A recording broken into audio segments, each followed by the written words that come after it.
Bonjour à tous et bienvenue sur le podcast du Turf. Alors avant de commencer ce podcast, n'hésitez pas à vous abonner, à liker, à partager, c'est bon pour le référencement de la chaîne. Alors pour ce samedi 21 janvier, je vais vous livrer mon pronostic pour le Cornulier 2023. Donc on va être clair dès le départ sur ce pronostic, faut pas vous attendre à des miracles, puisque de toute manière je pense qu'il y aura deux trois favorites qui seront très très jouées, voire même une très très jouée qui est le 18 Flamme du Goutier, puisque c'est une véritable championne, donc clairement, enfin voilà, je la place en tête de mon pronostic. Mais ce que je veux vous dire, c'est que ça sera pas une course, ça sera une course très intéressante sportivement, hein, voilà, ça sera une belle course. En revanche, au niveau des paris, au niveau vraiment du turf pur, ça va pas être très intéressant. J'ai rien qu'à voir les rapports du tiercé ou du quarté et du quintet de l'année dernière, c'est peanuts quoi. Hormis en 2021, je crois, où il y a eu, c'était Bayakeno qui a battu d'ailleurs Flamme du Goutier, où je crois le quintet, il a fait, je crois, plus de 300 000 euros, je crois, sur les points de vente. C'était un truc de malade, mais bon, parce que Bayakeno avec Junior Galpa qui avait mis un emoji rouge et qui arrivait, qui gagne le Cornulier, ça a fait, je crois, il y avait même Jerry Mom, je crois, qui a fini 4 ou 5e, si mes souvenirs sont bons. Mais bon, bref, en tout cas, les rapports ont vraiment chanté quoi à ce moment-là. Mais grosso modo, avant il y avait Billy, donc bon, pareil, les rapports étaient pas géniaux. Donc c'est une course qui est vraiment pour s'amuser, pour pronostiquer comme ça entre nous. Mais bon, voilà, c'est pas une course hyper intéressante, hormis si évidemment vous avez beaucoup d'argent et que vous pouvez parier au tiercé par exemple plusieurs fois. C'est-à-dire au lieu de mettre 1 € de mise de base, vous en mettez 10, vous en mettez 20, vous en mettez 30, avec les moyens que vous avez évidemment. Et là, vous allez voilà toucher des rapports sympas, parce que même si vous mettez Flamme du Goutier en premier, avec les deux favorites qui suivent en deux, troisième position, voire même quelques outsiders que je vais vous donner, bon, ça peut être intéressant. Alors, donc pour continuer là-dessus, donc je vais vous donner vraiment, je vais pas faire tous les chevaux parce qu'il y a des chevaux qui m'intéressent pas trop et qui à mon avis n'ont aucune chance, mais je vais vous donner grosso modo mes favoris, mes secondes chances vraiment dans l'ordre dans lesquels je préfère. Alors pour mes favoris très clairement en première position, c'est le numéro 18, c'est Flamme du Goutier. C'est une véritable championne, c'est la plus riche du lot, c'est la plus rapide. Elle a fini quand même troisième du Prix d'Amérique 2022. Là, elle vient de finir juste derrière Delia Dupomereux dans une DB. Elle va courir le Prix d'Amérique, à mon avis, avec un très bon parcours. Elle peut même surprendre et voire gagner, voire être deuxième du Prix d'Amérique, même si évidemment elle va devoir affronter Idaho Tia, Orsi Dream notamment. Ça va être très compliqué, mais avec un excellent parcours. Attention, elle peut gagner le Prix d'Amérique, hein, c'est du jument. Donc, faut vraiment s'en méfier. Donc là, pour moi, c'est la favorite. Elle va être ultra jouée, je pense, dans ce prix du Cornulier. Et donc, logiquement, hein, je veux dire, faut pas aller chercher midi à 14h. Logiquement, on la place en premier, c'est évident. Ensuite, mon deuxième favori, je dirais ma deuxième favorite, et vraiment là je vous le donne dans l'ordre, hein, c'est Anna Démol. Alors Anna Démol, j'ai pas mis Grand Villesse Bleu parce que c'est vrai que bah, du coup je pense que tout le monde s'attend à un match entre Flamme du Goutier et Grand Villesse Bleu, ce qui a de fortes chances d'arriver. Mais Anna Démol m'a beaucoup plu la dernière fois au monté, quand elle a battu notamment, je crois, à Lucky.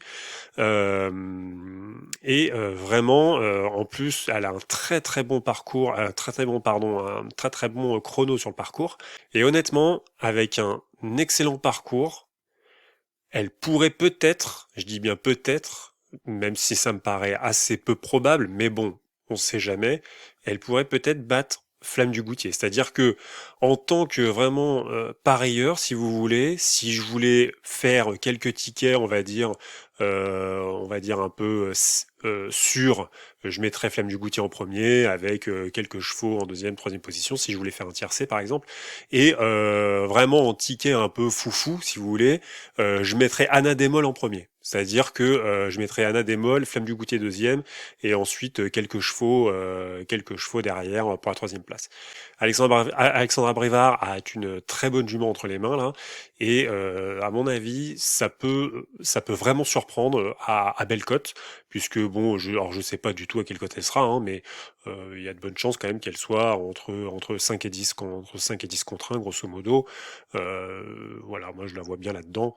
Mais je pense que le match, au niveau des cotes, va se jouer forcément entre Flamme du Goutier et Grand Villesse Bleu.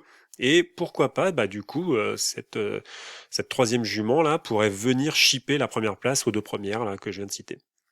Ensuite, évidemment, ma troisième favorite, c'est Grand Villesse Bleu. C'est vraiment, c'est la chance de Camille Lévesque de gagner le Cornulier. Donc, je pense que là, voilà, c'est clair qu'ils vont tout faire pour pouvoir gagner cette course, évidemment. Mais bon, avant le coup, je trouve que battre Flamme du Goutier, ça va vraiment pas du tout être facile, je pense. Et attention à Anna Démol, hein, c'est pour ça que je l'avais passé en deuxième, parce que Anna Démol peut vraiment, vraiment surprendre, voire même surprendre Flamme du Goutier. Pourquoi pas? Alors ensuite, ça c'est vraiment mes favoris. Donc clairement, la victoire, je pense, va se jouer entre ces trois juments. Alors maintenant, mes secondes chances, je vais vous les donner tout de suite. Donc je vais commencer dans l'ordre, hein, toujours pareil, hein. Je commence par le numéro 8, Happy and Lucky. Alors Happy and Lucky, quand même, c'est une excellente jument. Elle vient de finir deuxième de Dana Demol, qui est une de mes préférées. Et elle a quand même trotté 12-1 sur les 2700 mètres. Donc elle a trotté quand même aussi vite que le record sur 2007 que Grand Villesse Bleu, donc ce qui n'est vraiment pas, ce qui est pas dégueulasse. Donc honnêtement, je me méfie beaucoup de Happy Lucky qui peut tout à fait prendre une deuxième, troisième place si il y a parmi les trois favorites, il y a quelques défaillances. Faut vraiment faire attention à cette jument. Alors ensuite, ma deuxième seconde chance, c'est Fado Duchesne, même si honnêtement j'ai un peu hésité, mais bon.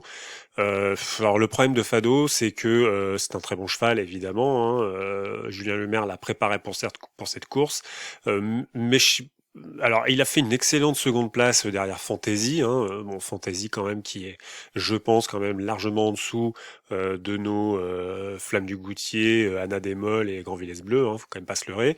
Mais le problème de ce cheval, c'est que c'est du DAI, il y a de l'enquête derrière, on sait pas trop les allures et tout. Voilà, c'est un peu pénible. Je le trouve pas super fiable, donc bon, ça c'est vraiment le genre de cheval qu'il faut mettre dans des champs. Faut le mettre dans les associés, quoi, hein. Faut pas le mettre en base, hein, clairement. Ensuite, ma troisième seconde chance, c'est le 9 Hirondelle du Rib. Hirondelle du Rib, hein, qui est une très bonne jument, mais qui me paraît quand même vraiment plusieurs tons en dessous des favorites comme Flamme du Goutier, hein, évidemment, ou même Grand Villesse Bleu. Ensuite, alors voilà, moi on va dire, j'ai deux X pour moi. C'est le numéro 17 Étoile de Bruyère et le numéro 7 Fantasy. Mais bon, du coup, le numéro 17 Étoile de Bruyère, alors c'est une jument qui a trotté 12-1, qui a fini troisième du Cornulier de l'année dernière. Donc, faut vraiment s'en méfier. Je pense que faut pas trop regarder ses dernières courses. Enfin, je veux dire, vraiment, je pense que la préparation était axée sur le Cornulier, évidemment. On l'a vraiment préservé. Et elle peut, pareil, elle peut surprendre. C'est pas une jument. Alors bon, elle vieillit, hein, évidemment, hein, mais c'est une jument qui peut vraiment surprendre à très très belle cote. Parce que ça serait ça qui serait intéressant, évidemment, parce qu'à mon avis, elle aurait vraiment une grosse cote, hein, je pense. Mais voilà, enfin, je m'en méfie beaucoup de cette étoile de bruyère. C'est un peu un X, hein, on sait pas trop où est-ce qu'elle en est, on sait pas trop ce qu'elle va faire. C'est voilà, c'est pareil, c'est un peu comme Fado Duchesne, hein, c'est pas la base, hein, c'est clair, hein, c'est une associée, mais faut faire très attention. Alors bon, clairement, elle peut pas gagner, hein. Enfin, je veux dire, pour moi, elle peut pas gagner. Alors bon, faut que je dise ça pour que ça se trouve elle gagne. Mais bon, en tout cas, ce qui clairement, je veux dire, les trois favorites ne peuvent pas se mettre au galop toutes les trois, hein. Je veux dire, faut qu'on arrête de rêver, hein. Donc clairement. Le numéro 17, pour moi, peut tout à fait rentrer dans un tiercé. Je m'en méfie beaucoup. Et mon dernier cheval, hein, c'est le numéro 7, un Fantasy. Alors Fantasy, pareil, Fantasy, c'est une très très bonne jument qui retente le Cornulier, parce que je crois qu'elle l'avait tenté l'année dernière. Mais elle avait beaucoup déçu parce que là, bon, là c'est quand même le haut niveau. Hein. Là, t'affrontes du Flamme du Goutier, t'affrontes du Grand Villesse Bleu. Voilà, quoi, t'étais pas. Là, clairement, elle monte de plusieurs niveaux quand même. Et bon, pareil, quoi, au niveau de ses allures, voilà, je suis un peu dans l'expectative en fait, hein, si vous voulez. Hein. Pour moi, pareil, c'est une associée, c'est une seconde chance. Ensuite, alors, je vais parler très rapidement des autres. Donc là, je vais vous donner, grosso modo, mais entre guillemets, mes interdits. Hein, pour moi, vraiment les chevaux qui ont pas de chance, mais qui peuvent tout à fait se placer cinquième, hein, avec un peu de chance. Hein. Si il y a des chevaux précités juste avant qui ont des défaillances, hein, comme Fado du Chêne, Fantasy, Hirondelle du Rip, tout ce que vous voulez. Mais voilà, donc pour moi, vraiment les interdits, enfin ceux qui vraiment n'ont pas de chance, ce sont le 1, le 2, le 4, le 5, le 11, le 12 et le 15. Donc je pense que, enfin je veux dire, si en fait on va partir du principe, si vous voulez, que ce tiercé, ce quarté, ce quintet va pas payer grand-chose. Donc autant économiser des mises et ne pas forcément mettre des chevaux honnêtement qui sont pas au niveau quoi. Plutôt bah voilà quoi, essayer de gagner un peu de sous avec moins de mise quoi. Si, d'accord. Donc ensuite, bah, j'ai trois interrogations dans cette course. Vraiment, c'est Faubourg, numéro 3 par exemple. Ça, c'est, je sais pas trop ce qu'il va faire. Bon, alors voilà, il grimpe vraiment de plusieurs niveaux, hein, clairement. Mais il a quand même fini deuxième du cheval de Deval d'Estaing, là, il y a pas longtemps à l'attelé.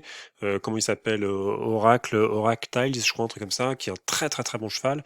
Euh, et donc voilà, je pense qu'il se fait plaisir, hein, Pierre-Yves Verva, là, il se fait plaisir avec ce cheval, mais c'est clair, hein, il a pas les gains en rapport avec du Flamme du Goutier ou même du Grand Villesse Bleu, quoi. Hein. Mais euh, mais bon, pourquoi pas. Honnêtement, c'est une interrogation que j'ai. Je dis tiens, ça peut être marrant, ça peut être un petit truc marrant, un placé marrant, quoi. Voilà. Ensuite, ma deuxième interrogation, c'est le numéro 13, Freeman Noël. Alors là, moi, honnêtement, je sais pas vous, mais moi, ce cheval, je l'avais misé plusieurs fois. En me disant tiens ça y est il va revenir et tout machin enfin c'est pas le vrai Freeman Noël que j'ai vu et tout machin et en fait déception. Honnêtement moi je l'arrête en fait j'arrête avec ce cheval. Je, je sais pas ce qu'il va faire. Honnêtement, pour moi, c'est vraiment c'est un X. C'est un X. Qu'est-ce qu'il va produire? Clairement, il est en dessous des autres, notamment des favorites. Mais qu'est-ce qu'il va faire dans ce cornulier? Honnêtement, j'en ai strictement aucune idée. Et ma dernière interrogation, donc, c'est le numéro 6, Dynastie PJ. Là, pareil, quoi, on sait pas trop. Hein. Alors bon, elle a quand même battu Grand Villesse Bleu. Hein. C'est quand même pas rien. Mais voilà. Qu'est-ce que ça va donner dans ce cornulier? Honnêtement, je peux pas. Enfin, j'en sais rien. Pour moi, pareil, c'est un X. Mais pareil, ça peut être assez marrant hein, de le mettre dans des secondes chances. Dans un tiercé, dans un quartet. Donc voilà mon pronostic pour le Cornulier 2023. Donc je le répète, mes favoris le 18, le 10, le 14, mes secondes chances le 8, le 16, le 9, le 17 et le 7. Et on va dire mes 3 X, c'est le 3, le 6 et le 13. Après, vous pouvez vous amuser, soyez quand même économe hein, dans vos jeux. Honnêtement, vous éparpillez pas. Tenter quand même des trucs un petit peu voilà un petit peu osés pour essayer de voir si on peut aller choper un petit peu de la cote en tiercé, en quarté ou même en quinté. Voilà quoi, je pense que clairement numéro 18 Femme du Goutier, enfin moi je la vois pas être battue hormis accident entre guillemets. Après ce qui peut être vraiment drôle à jouer, je trouve, c'est de mettre Anna Démol devant. Même si Camille Lévesque voilà, elle peut aussi gagner, hein, clairement. Elle peut aussi gagner, mais franchement, pour moi, elle est quand même en dessous. Hein. Elle est en dessous Flamme du Goutier, hein, clairement. Hein. Donc Flamme du Goutier pour moi number one. Ensuite Anna Desmolles et Grand Villesse Bleu. les trois favorites vont se disputer la gagne, quoi. Et après, voilà, Happy and Lucky, Fado du Chêne, je suis quand même moins chaud. Voilà, ça peut être Happy and Lucky, ouais, Hirondelle si, ben, j'allais dire. Hirondelle du Rib. Étoile de Bruyère, Fado du Chêne, Fantasy, pourquoi pas glisser un petit Dynastie Piégie ou même Faubourg, hein, ça peut être intéressant. Freeman de Well, enfin vous voyez en fait même en parlant en fait, je suis pas super convaincu non plus quoi. Donc, j'ai presque envie de le mettre dans un interdit quoi, Freeman de Well quoi. Mais bon bref. Donc voilà. Donc sur ce, bah, je vous dis à bientôt.